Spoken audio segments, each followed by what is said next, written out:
welcome back. And please welcome the Reverend Russell from Illinois' Poor People's Campaign.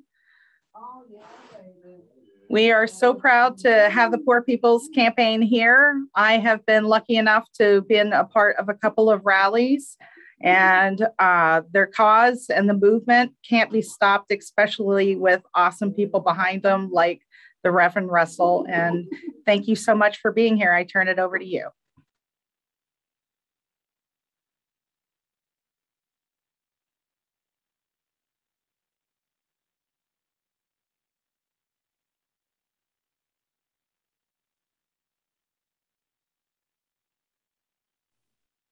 Thank you. Thanks, Jessica. It was great to meet you last week. Yes, it's been a great conference. I'm so happy to be here. Some great speakers, great information, great advice. It's amazing. I'm Alain Russell. I'm a Presbyterian pastor in Taylorville, Illinois.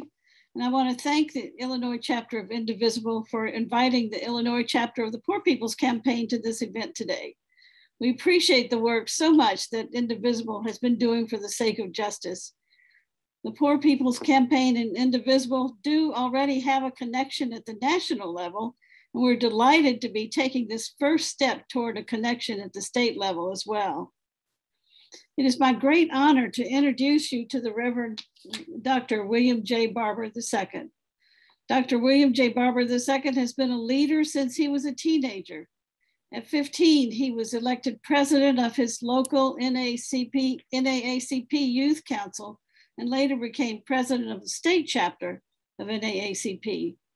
Then at 17, he became student body president of his multiracial high school. At 19, he became student government president at North Carolina Central University, where he later graduated cum laude. His formal education continued with a Master of Divinity from Duke University and a doctorate from Drew University with a concentration in public policy and pastoral care. He's pastored Greenleaf Christian Church, Disciples of Christ, in Goldsboro, North Carolina since 1993. And he's now also a bishop with the Fellowship of Affirming Ministries. I first became aware of Dr. Barber when he established Moral Mondays in Raleigh, North Carolina in 2013. He had brought together a coalition of 93 North Carolina advocacy groups, creating a statewide interracial fusion. Then in 2014, he founded a nonprofit organization called Repairers of the Breach, whose purpose was to educate and train religious leaders in pursuing policies and strategies for the good of the whole, and also to educate the public about connections between faith and public policy. In 2016, he delivered a speech at the Democratic National Convention, which NBC News said rattles the windows and shakes the walls. Good description. Then in 2017, Dr. Barber established with the Reverend Dr. Liz Theo-Harris a new nationwide movement called the Poor People's Campaign, a national call for a moral revival. That name is in honor of Martin Luther King Jr.'s 1968 campaign, which he feels like this is a continuation of. Then in 2017,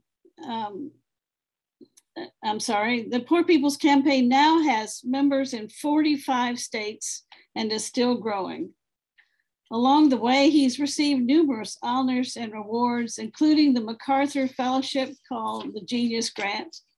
He has spoken to a wide variety of audiences, including national unions, fraternities and sororities, motorcycle organizations, drug dealer conferences, redemption conferences, women's groups, economic policy groups, voting rights advocates, LGBTQ equality and justice groups, environmental and criminal justice groups, small organizing committees of domestic workers, fast food workers, and national gatherings of Christians, Muslims, Jews, and other people of faith. In 2017, Dr. Barber spoke at the Vatican in response to Pope Francis' encyclical letter on care for our common home, in other words, climate. On January 21st, of this year, he delivered the homily for the 59th inaugural prayer service for President Joe Biden and Vice President Kamala Harris. Somehow, he also found time to write 4 books. Bishop Barber is one of the most compelling speakers I have ever heard. Earlier today, I learned that Dr. Barber's flight was canceled and he was unable to get here in time to speak to you in person. We're especially disappointed that he will not be able to respond to any questions you might have following his remarks. However, he has prepared a video especially for this event. Enjoy.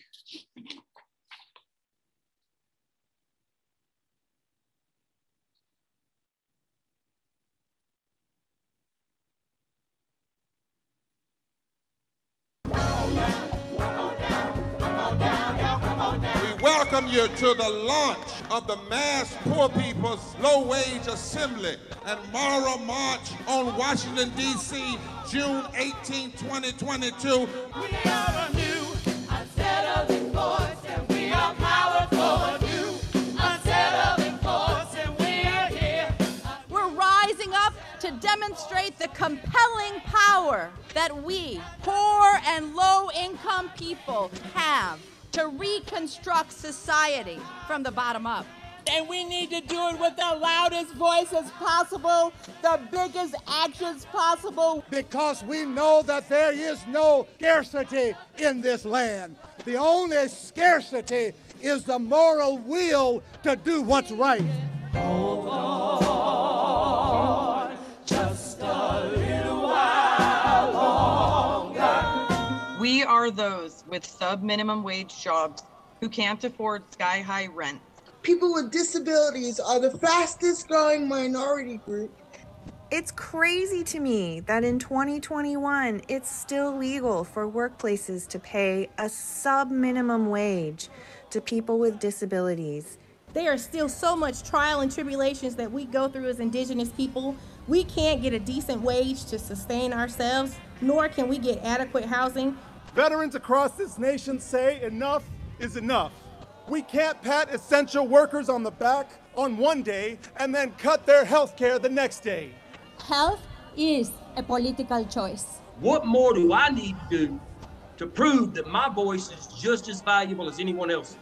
There are still forces in denial that would try to slow walk our transition to a clean economy and a just future for us all. We have an immoral system run by immoral people.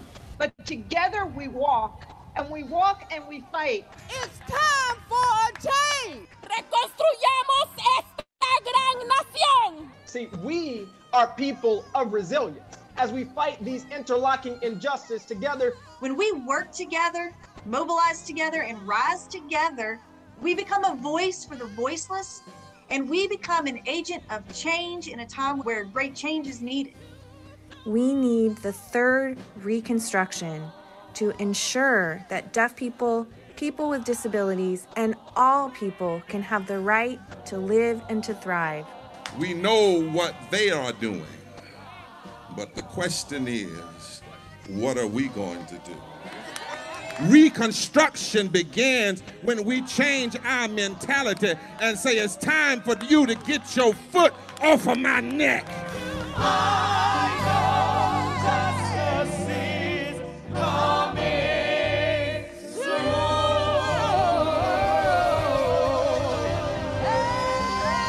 Hey, do you believe that on today?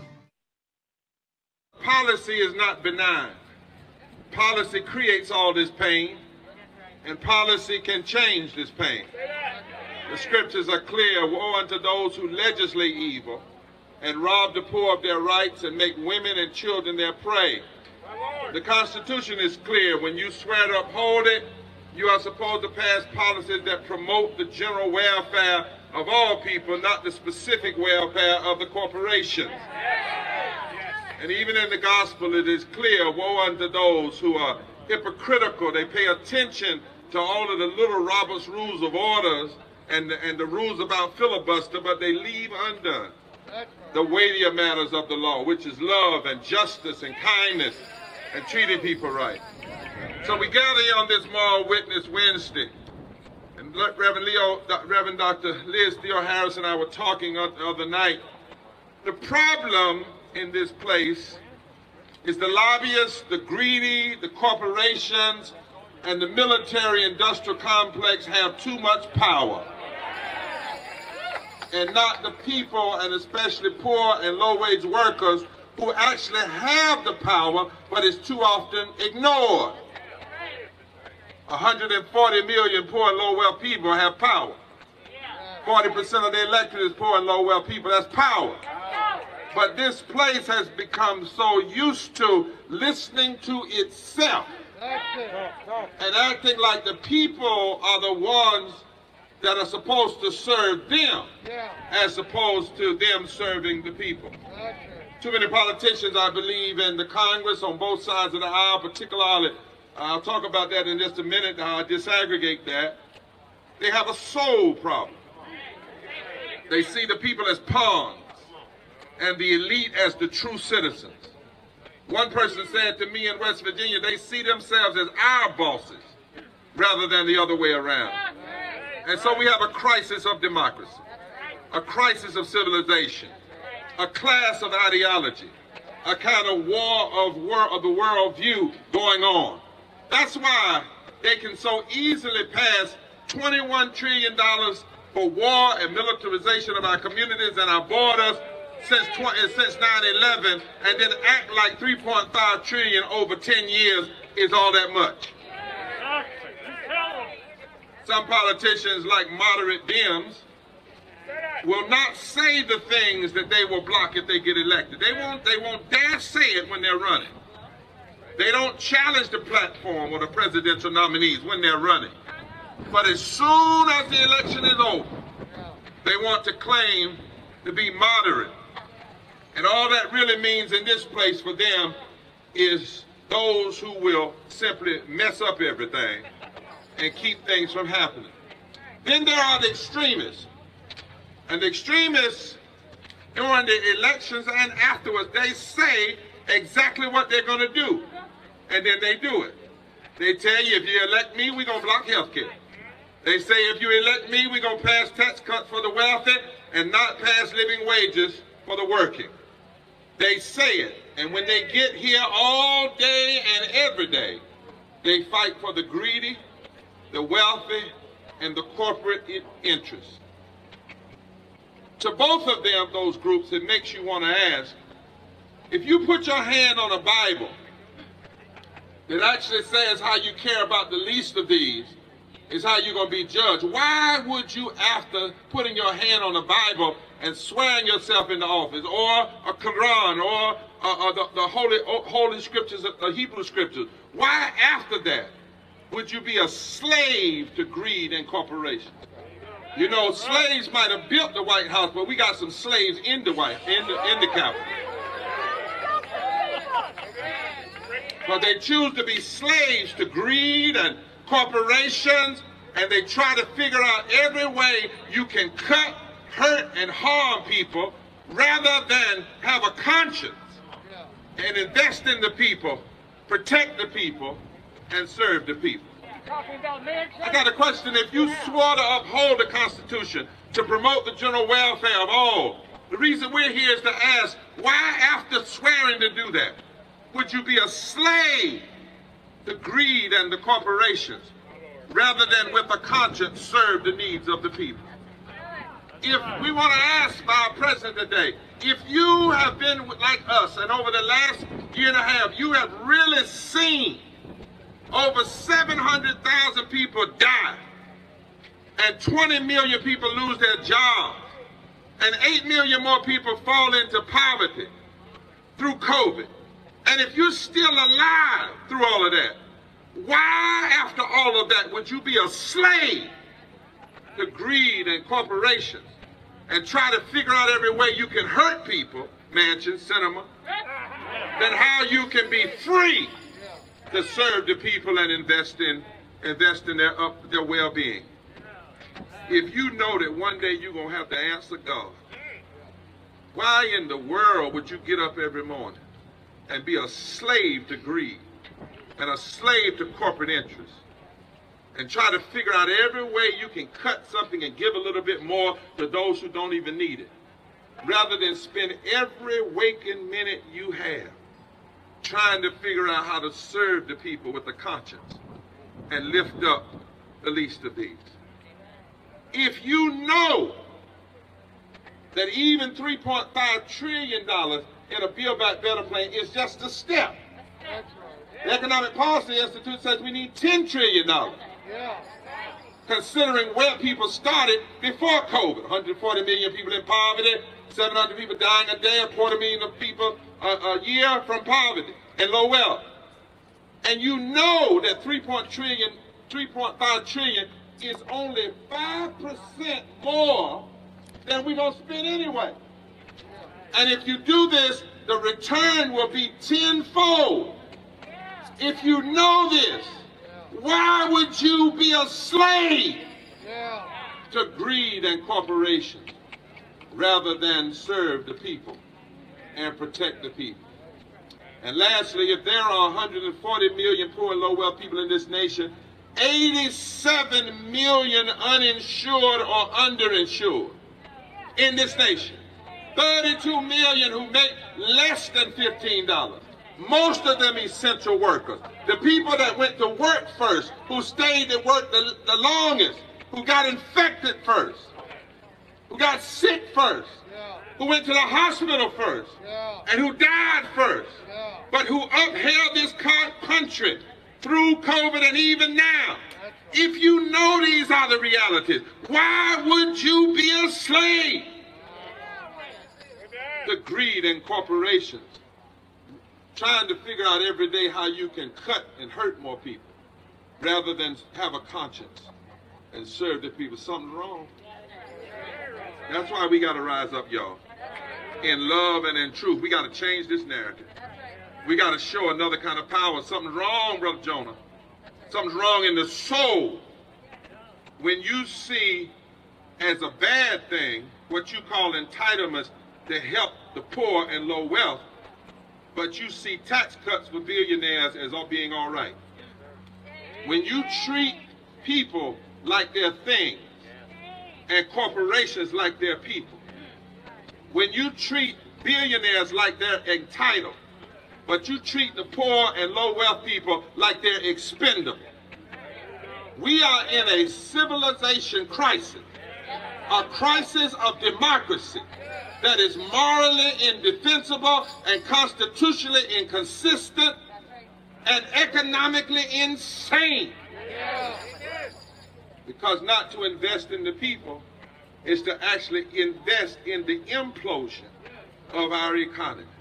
Especially when the evidence is overwhelming that when you invest in the people through something like the Build Back Better plan, you grow jobs, you grow the gross domestic product, and you lift the economy, and you create jobs. Do you know if you cut, this thing is already too low, but if you cut it to $1.5 trillion, that's 2 million lost jobs. You realize that if you pay $15 an hour, not only would you lift 32 million people out of poverty, and they would be able to feed their families, but you would pump $330 billion into the economy. It is what we are seeing. And this battle to stop the Build Back Better plan as a step, and the battle to undermine voting rights, and undermine the ability of the people to critique and to change those who are elected. What we are seeing is morally indefensible. It is constitutionally insane. It is constitutionally inconsistent. It is economically insane. And it is politically incompetent to think that you can keep stepping on 40% of this nation, and at some point we're not going to rise up and say hell no.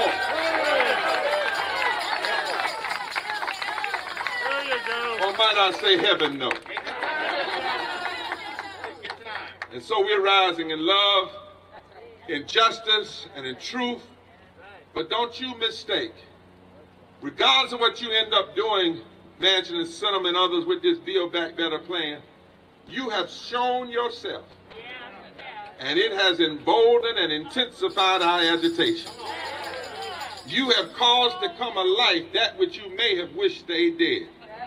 And that is all of us coming together. Regardless of race and creed and color and religion and faith or non-faith, we are coming together. We are going to change the narrative of this nation. We're going to make it live out what it said on paper. We're going to be true to the deepest values of our religious faith. And we're going to see everybody around us as being created in the image of God, and they have a right to live, and a right to health care, and a right to living wages, and a right to education. And that's why we're here, because the right time to tell the truth is always right now.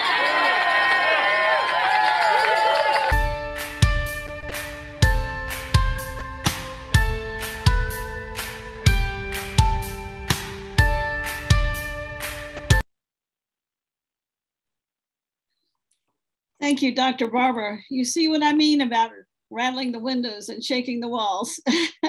Yes, this is definitely the time to rise up and speak the truth. And thank you, Dr. Barber, for giving us this huge shot in the arm. And thank you for your ongoing efforts to do that same thing. Thank you. Thank you, Reverend Alain Russell, and thank you for that video. That was very powerful. We are going to. I have to break some news to you. Reverend Barber is traveling, and he was hoping that his plane would arrive in time so he could be at his hotel to to talk with us, but he's not going to. In lieu of that, we are going to have somebody else from the Illinois Poor People's Campaign who is awesome. Her name is Sheila Garland-Olaniran, and she is one of the high-level staffers in the Illinois Poor People's Campaign. Before she comes on, I just want to let you know that I have been involved in some of the things that the Poor People's Campaign has done. I live in Champaign. My name is Marci Adelston-Schafer. I am part of Indivisible, Illinois. I'm also part of Bend the Arc, Champaign-Urbana. And also CU Indivisible. First of all, I want to give a shout out to all my Central Illinois friends there. Hey, Central Illinois. And also just want to let you know that in 2018, I think it was somebody from the Illinois Poor People's Campaign came down to Champaign with the UUs and did a nonviolent action training, and I was involved in that. And also there was a rally in Springfield in 2018, I believe, for the Fight for 15. It was at the Capitol building, and I went to that as well. And I think the Poor People's Campaign is awesome. Indivisible Illinois and the Poor People's Campaign have been collaborating on many things. We have a coalition, and we want that coalition to continue. And with that, I will introduce Sheila Garland-Olaniran. She is a strong leader in the Illinois Poor People's Campaign. Thank you for being here, Sheila. Oh, thank you so much, Marci. Thank you, Aline, and everyone that's here today that's taken time out of your busy weekend and your busy life to be in this important convening to share and get the information and knowledge that has gone on. Prior to me speaking, I really applaud Indivisible Illinois as well as our and the developing relationship that we're embarked on. And I'm absolutely thrilled that we have this. We are national partners. The Illinois, the Indivisible, as well as is a national partner with the Poor People's Campaign. And so we have worked in concert on many of the large events that you often will see. I just wanted to say a couple of things. One, I'm a volunteer for the Poor People's Campaign. We have no staff. What we do for the Poor People's Campaign is strictly on our own time. But it's an important, an incredibly important historical fight. And the resurgence of this campaign certainly reflects the political moment that we're in. And I just wanted to say that, you know, a lot of the footage referred to this very crucial and important convening, the Moral March in Washington, June 18, 2020. And let me kind of do just a little bit. I'm not going to talk that long, but this Moral March is critical because I think it will have tremendous impact on electoral and political outcomes that will come after. We know that there is strong division among the rulers of this country, and they do not have the answers for the growing and deepening poverty that we saw under the Trump administration and the assumptions that we made about who was poor and the kind of policies that were enacted at that time, and who they felt were going to be the foot soldiers for a move toward a political system that is going to bring us more police. We see greater investment in the military because they know that as people begin to come together beyond the divides that have normally kept us divided, that is indeed a new and unsettling force that they don't know exactly how to handle. So there is a definite reliance on those old silos around race and gender and identity and all these things that keep us divided so that we cannot become that huge and unsettling force that Dr. Martin Luther King talked about for over 40 years ago. But I'm going to talk about a couple of things because the Build Back Better that Reverend Barber talks about in his speech is critical, even though it has been negotiated down. The negotiations that are taking place around it are, you know, chipping away bit by bit. And even as Biden, when he ran for the presidency, one of the things he said very clearly in his running statements, he told Congress that, once he got elected, he told Congress that trickle-down economics have never worked. And he said it was time to build the economy from the bottom up. And this came after the first reconciliation bill of the pandemic, which included the child tax credit that combined with an expanded supplemental nutrition assistance program and unemployment benefits, stimulus checks, and other emergency programs that in fact, coming from the government, reduced the poverty rate from 13.9% in 2018 to 7.7% in 2021. Without such actions on the part of the government, it is estimated that poverty rates might have risen to as high as 23.1%. And so now we're all looking at the future of this Build Back Better plan, whether it will pass and whether it will include paid sick leave, reduced prescription drug prices, expanded child tax credits, expanded earned income tax credits for those without children, universal pre-K, climate resilience, green jobs, and so many other important domestic policy investments. This is critical, the debate that's going on now. And it is also politically important because if a fraction of this plan passes and all the rest of it is left out, that means that the Democrats have a real problem on their hands. And not only about whether they can be reelected, which is kind of cynical, but what else could take place? You know, the emergence of an even more horrific Trump-like figure, you know, that we may have to contend with. So this is why the Poor People's Campaign has been fighting extraordinarily hard around maintaining and keeping in the Build Back Better what was initially discussed and promised. We also know that going forward, I just want to take just a little step back and, you know, talk about the third Reconstruction resolution that the Poor People's Campaign helped to usher through the Progressive Caucus in Congress. And it's an idea that really takes a look at history and moments in history when the very bottom of society rose up and demanded the kind of changes that we saw, particularly after the Civil War during the 10-year period of Reconstruction.